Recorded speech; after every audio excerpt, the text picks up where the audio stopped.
Dr. Frye. Thank you all so much for being with us today so we can update you on our continued response on our fight against COVID.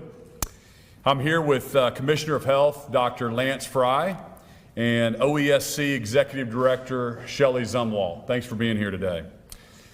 Oklahomans have come together in an incredible way over the past 30 days to slow the spread of COVID-19.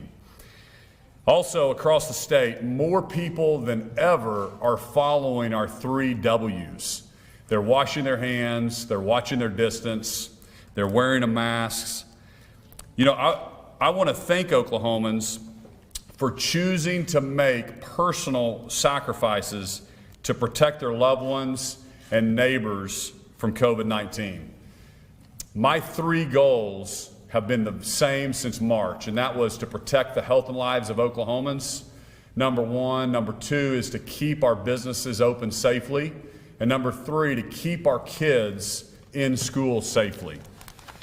Over the last few weeks, the 7-day average of new cases has been relatively stable. We have it up on the screen there. We're actually at 3,058 cases on a 7-day average today, and we were at 3,002 about 2.5 weeks ago on November 23rd. Over the last 4-day average, we've had a 2,200 cases per day. But let me be clear, these cases and these numbers are still too high. However, the data shows what Oklahomans are doing is making an impact.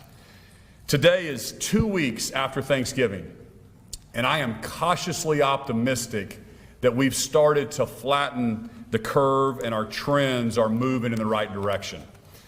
Earlier this week, I met with doctors and nurses from hospitals in the Oklahoma City and the Tulsa areas.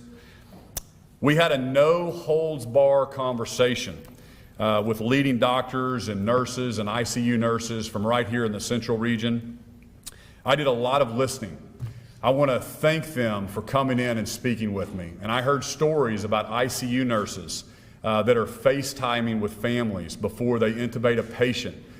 When that happens, they're usually in that situation for a week or 2 weeks, and it's just heartbreaking. And I'm telling you, our nurses, our doctors, they're exhausted. They have been fighting this since March. They need our help more than ever right now. They've added capacity. They're working extra shifts, and the overall theme, they're tired.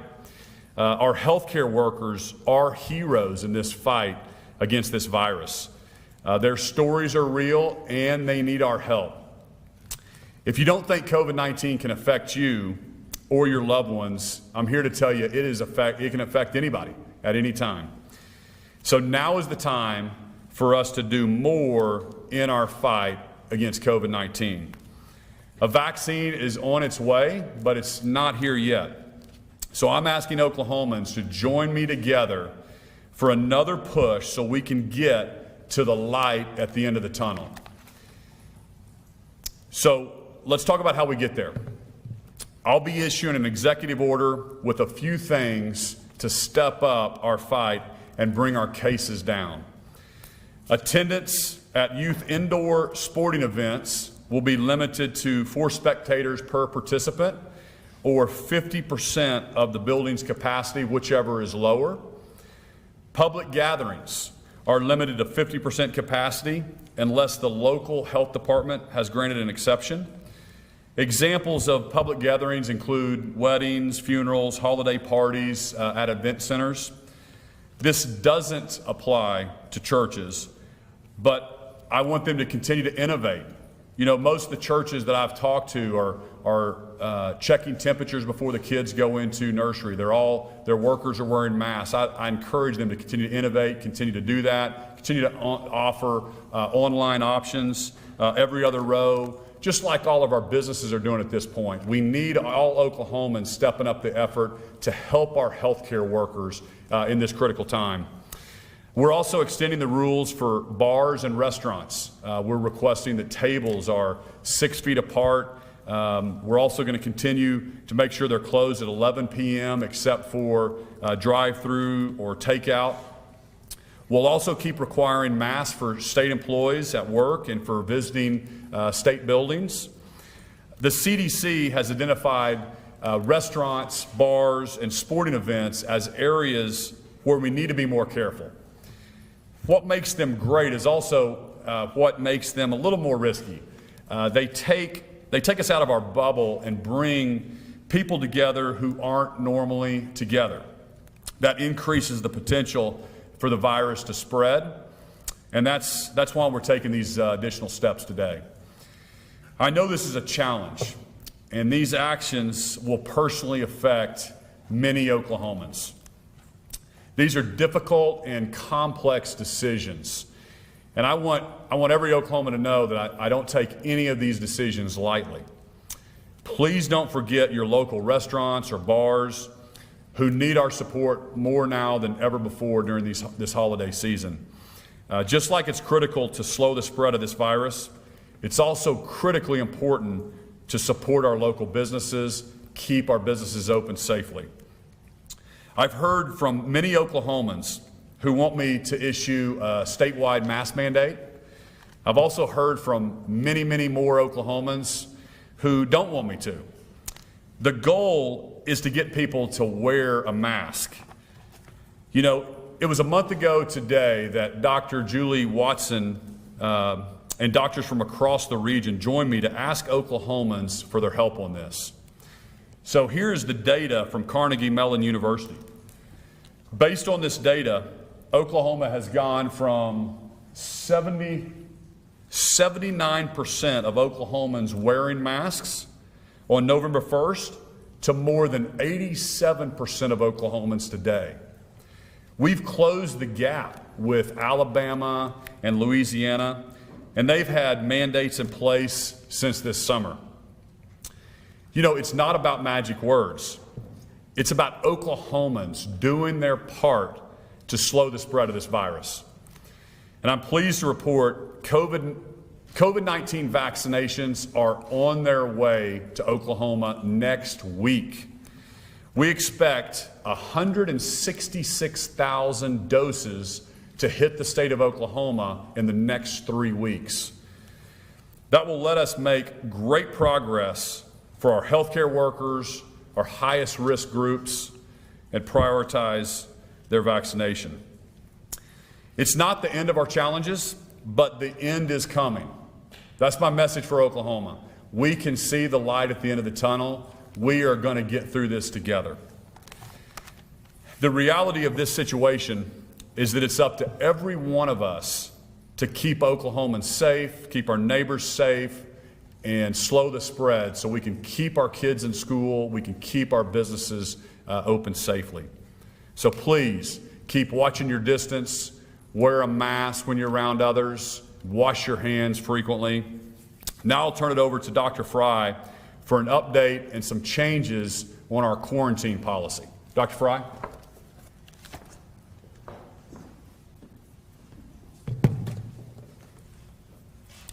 Thank you, Governor Stitt. As you all know, our COVID numbers had been increasing in our state prior to Thanksgiving. That led us to appeal directly to Oklahomans to do more to protect themselves and their loved ones during the holidays. You heard the governor say this, I'm going to use the same words. I remain cautiously optimistic, but I'm happy to report the numbers have remained relatively stable since Thanksgiving. It looks like most Oklahomans did their part, and I want to thank you. Keep it up. The vaccine is coming soon, but we have to remain vigilant.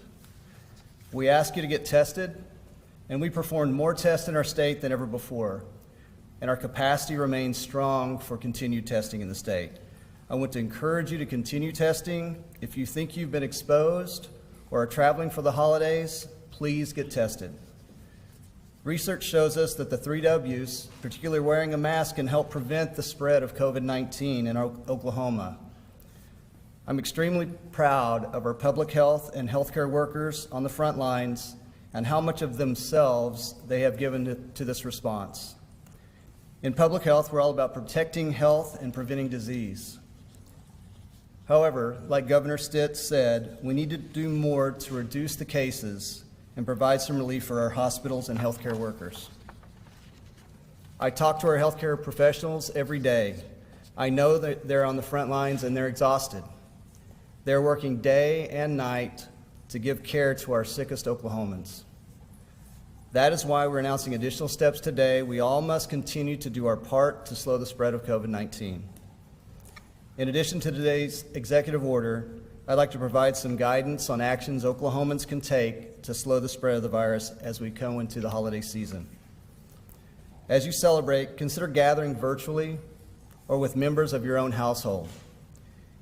If you do gather with others, keep gathering small and ensure you have enough space to socially distance with 6 feet between each person. Gather outside if the weather permits. We recommend you wear a mask anytime you're around people who aren't members of your own household, and always wash your hands frequently. We can still all celebrate the holiday season in a safe and responsible way. I know it's hard to make these adjustments. I'm struggling along with you. Everyone is. But I can't overstate how important it is that we don't let our guard down now. I also want to ensure all Oklahomans are aware of the important changes that the CDC guidelines on quarantine.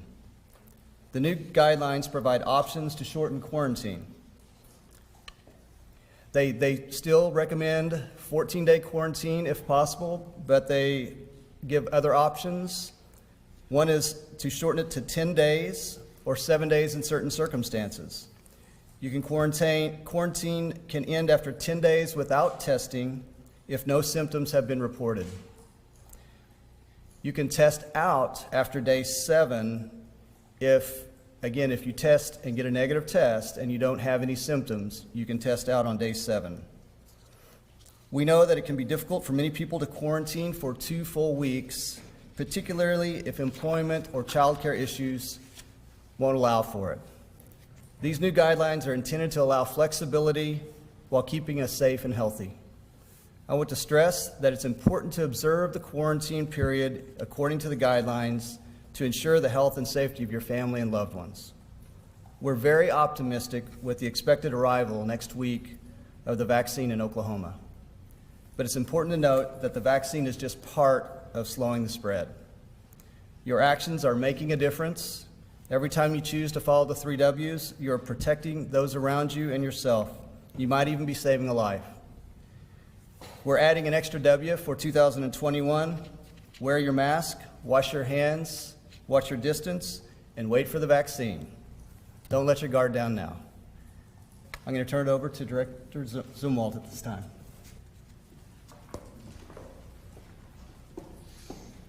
Thank you. I've got short and sweet for you guys, but I'm very excited about this announcement. In my position as Executive Director at OESC, I made a point of being transparent and accessible to claimants and to the press. At times, that has required me to personally deliver difficult information to citizens and claimants. But I feel strongly that leadership is not about a title, but being called to run towards the challenge or the fire instead of running away, and showing up every day when it's hard. And I see a lot of examples of that type of leadership in this room.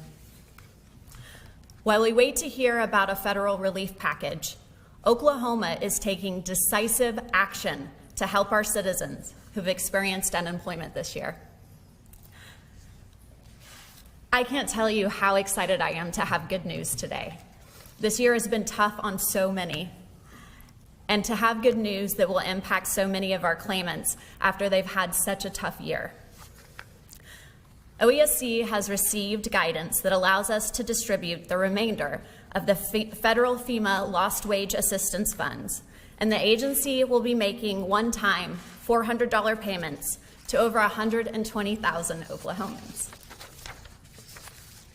The LWA program was the multi-week $300 payments that went out to eligible claimants August 1st through September 5th, earlier this year.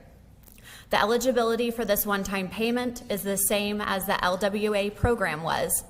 You must receive at least $100 in any benefit type, have been impacted by COVID, and the only change is the eligibility week. It's going to be the week following the original last week of LWA. More specifically, it's September 6th through 12th.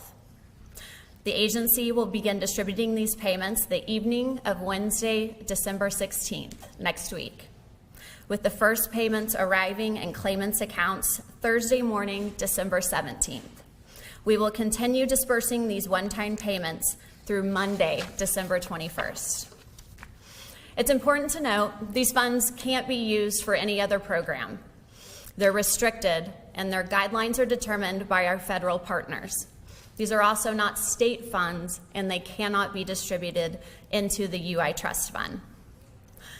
I hope this announcement is a bright spot in a year that has brought so many challenges to the people OESC serves. And I feel so very fortunate to be able to deliver good news to you today. Thank you.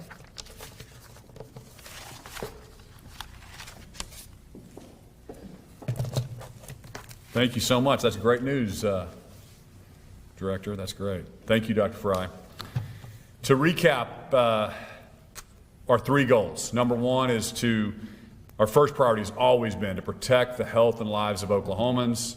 Number two is to keep our businesses open safely. And number three is to keep our kids in school safely. With those goals in mind, to recap, here's what we're doing. We're following the new CDC guidelines. I think that's a big win for Oklahomans, for working parents. At 7 days, you can test out. Limiting attendance at youth indoor sporting events to 4 spectators per participant or 50% capacity in the building. Limiting public gatherings up to 50% of capacity. Extending the changes for restaurants and bars. Continuing to require masks in state buildings. And getting additional money to Oklahomans who are still struggling to find a job. So I want to thank Oklahomans again for working together to slow this spread. I know this isn't easy, but we are going to get through this. We're all cautiously optimistic where the trend lines are, and getting the vaccinations in Oklahoma, 166,000 by the end of this month, is really going to be a game changer. So let me open it up for a few questions. I have a question for Dr. Frye. My question is on your vaccination phased-in approach. If someone is 65 years old and under but has underlying conditions, is there any way those individuals can be moved up on your list? So if they're 65 but do not have underlying conditions? No, that they do have. Oh, they do have underlying conditions. We had an independent board put together those guidelines for us. And interesting enough, they did that quite some time. We were one of the first states to get our plan in, so we did quite some time before a lot of the national guidelines came out, and they align with those guidelines. So I think they did an extremely good job. That's something that we still look at every day and consider. And I also want everybody to know that those groups, they don't have walls around them. Some of those will be done at the same time. And Deputy Commissioner Keith Reed's here if we need more information.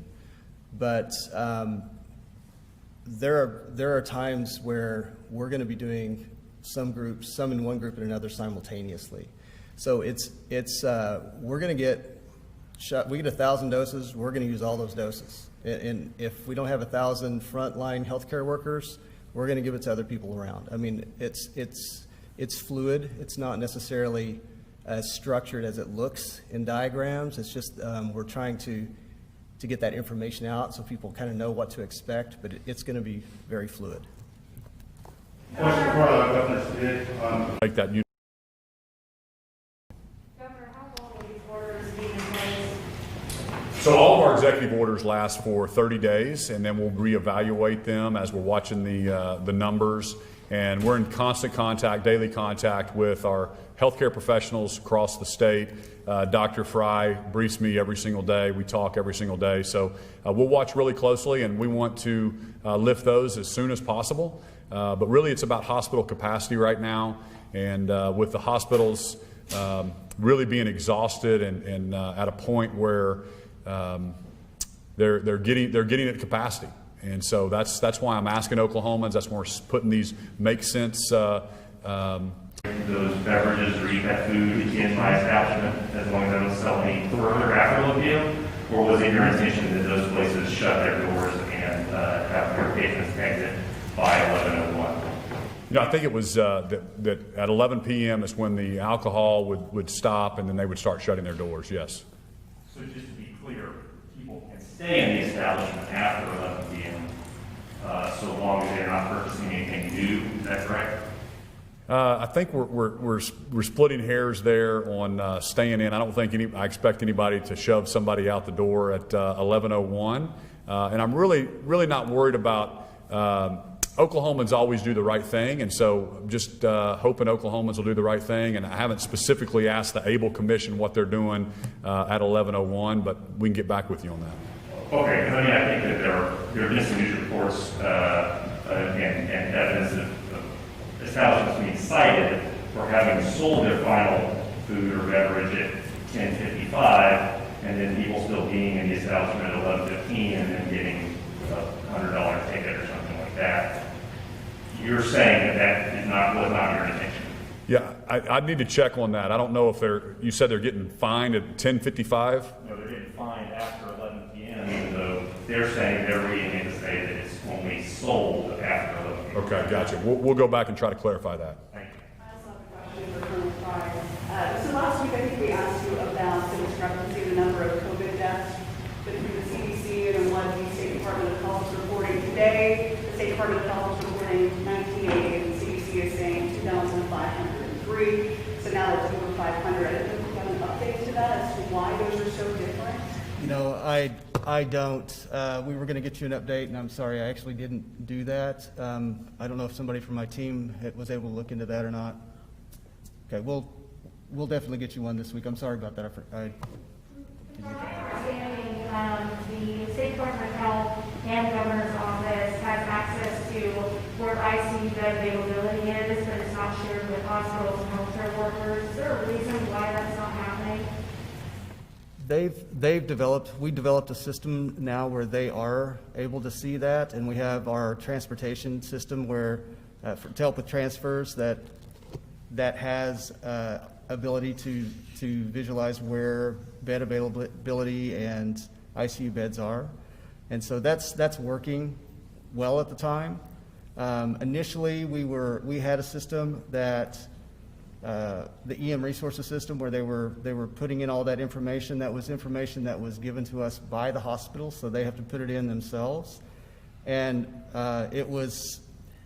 we always had no issue sharing that, but those individual hospital systems at that time didn't want us sharing that information. So now things have evolved since then. They're all working together. They've got their own regional systems they're doing that with, and we've got our RMRS system that's helping them. So things are much different than they were when we started. I have a question for Governor Stitt. Do you anticipate that you and your family will take the vaccination? Well, as far as I'm concerned, I'm not going to jump in front of any health professional or long-term care professional. So we'll wait in our turn in line. And then as far as I've already had the antibodies, so I'm not sure exactly what the doctors say, but I always recommend that people listen to their doctors and believe in the vaccination. So when it becomes my turn, I'm sure I'll take it. Commissioner Frye, I have a question for you. It's been a little more than 2 weeks since the governor issued his last executive order limiting bars and restaurants and curfews. I was just wondering if you could quantify at all what impact that you all might have seen on the number of cases, number of hospitalizations. Sure. I think you can. I don't have a timeline with all those numbers on there, but I can just tell you in general, our numbers were going up initially. They were going up at quite an alarming rate for everyone. Those have plateaued, and again, I use the words cautiously optimistic, but we seem to be around the same level for the last several weeks. So I think that it really has helped. That and the messaging that we did with everyone to do the right thing over the holidays. It seems to be working, and we're very happy. We hope to bring it down more, and I hope that these new actions will. But I'm glad that it at least seems to have stabilized. This is a question from Ben Felder at the Frontier. We wanted to see how many vaccine doses the state expects to receive in the next few weeks. The number cited seemed to be a little different from the Department of Health number, and we just want to see if there was an increase in that. Commissioner Reed. So there has been some changes, so he has the details on that, and we're getting some initial doses followed by repeat doses coming in, and Keith has the details. Yes, sir. I'm Keith Reed, Deputy Commissioner, State Department of Health, and the governor is correct. What we're tracking right now is based on the information from Operation Warp Speed and the CDC, is that we'll receive just over 166,000 doses by the end of the month. A couple of those shipments are scheduled for the very end of the month, like December 30th. And then there is one other shipment that we're tracking that we don't have quantities on, so it actually could exceed that amount. But that is based off the current information we have. We are looking at 166,000 plus doses by the end of the month. When you say doses, do you mean doses for individuals, or some of those take 2 doses? So the way we are doing that, when I talk about 166,000 doses, that would represent the first dose for 166,000 individuals in Oklahoma. The remaining doses will come on subsequent shipment to provide them their second booster dose. A question for the governor. There's been several weeks now with recommendations in the White House report that we're not implementing here. One recommendation this week has gone on that for several weeks is reducing capacity in centers to 25%, restaurants and bars, and other public event spaces. Is there a reason why you chose 50 instead of 25%? Because 50% in a gym would still be hundreds of people. Yeah, so we're trying to balance, and I can let Dr. Frye give his reasoning for that as well. But we're trying to balance listening to all the recommendations coming from the White House. We have recommendations coming from all over. You can watch what other states are doing. We think this is a makes sense.